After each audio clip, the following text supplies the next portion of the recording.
kind of a big one is the ergonomics. And I'm going to preface that by saying I'm 5 feet 10 inches tall on a good day, weigh about 185 pounds, and I've got about 33-inch arms. Gets important here, bear with me, and a 30 to a 31-inch inseam. That's from the ground to a part of you that we won't need to mention in this particular video.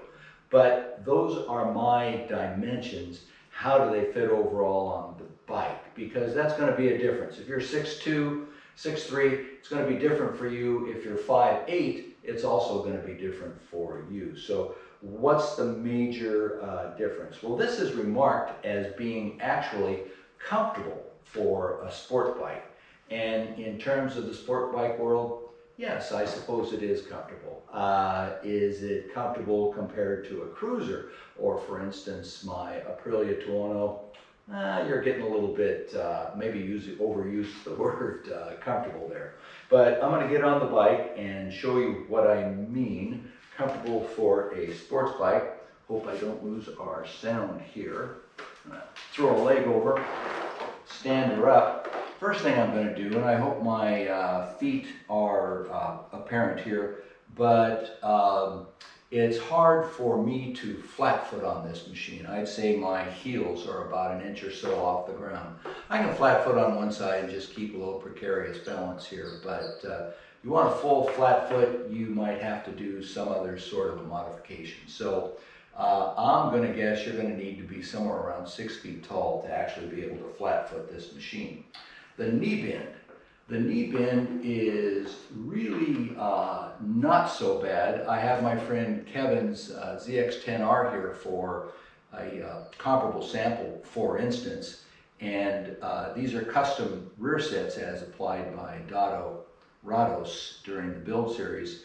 But the knee bend is really not so bad. It takes me a few moments at my vintage and my age to get used to the hip set on this and get riding it, but it's really not so bad.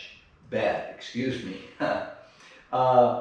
Tilt forward. So I'm going to reach out. This is where the 33-inch arms gets important, because the longer your arms, the less you're going to be tilted forward and looking. And again, not too bad. This riding position you can do.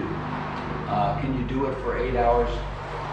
No, I could not. Could a younger person? Yes, but they're going to be sore. They're going to be a little bit tired.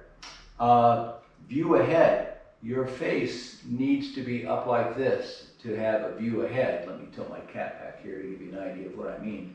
And that is not the normal angle you walk around in. You don't walk around like this all day long, so you don't necessarily have those neck muscles trained.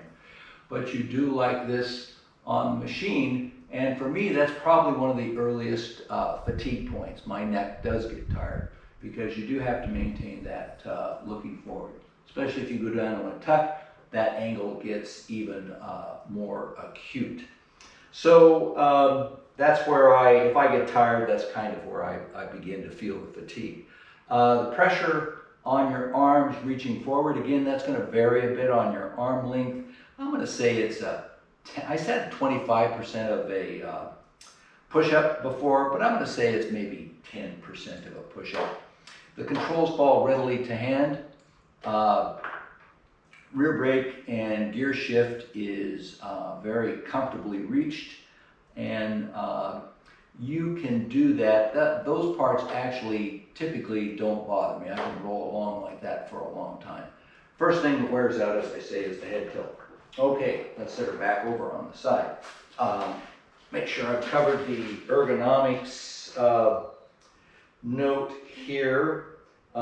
Just go back to and say the dash is easily seen. The important, relevant parts in that ergonomic score pop up, and they're quite easy to watch and see.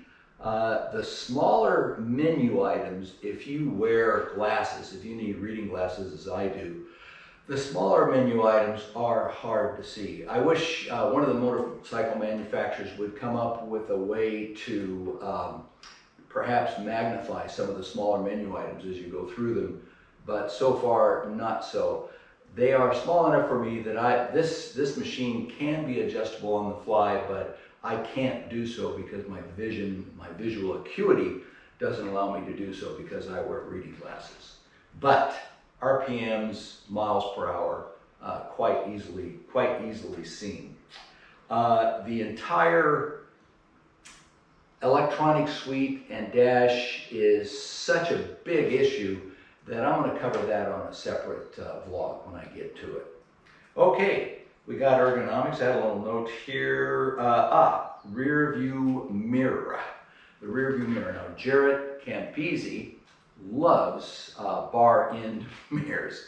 I did write at least one of these in stock format, and the stock rear view mirrors are on stalks or posts that stick out like that. And I found those actually nearly unusable. There was so much vibration that was transmitted through, and they're just on the bodywork that, yeah, you get a vague form behind you, but you really don't get much of a rear view. So if it comes to it, these, I've got to give Jared a little credit. These rear view mirrors actually do stay steady and allow you to get a view behind you.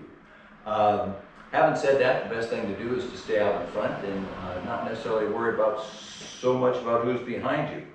Okay, last thing to mention, and it's a very big thing in my opinion, in ergonomics, is the heat. This motorcycle is a heat machine, and the heat comes out right around here on the inside of your thighs.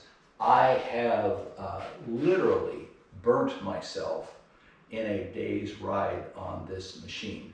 It is hot.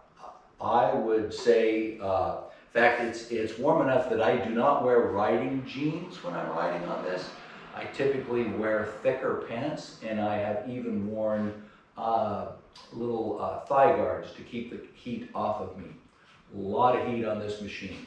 I would say that I would not ride this downtown in the traffic on a hot day. You're gonna suffer, guaranteed it. Okay, so there you go. We got that out of the way. Okay, let's talk about performance.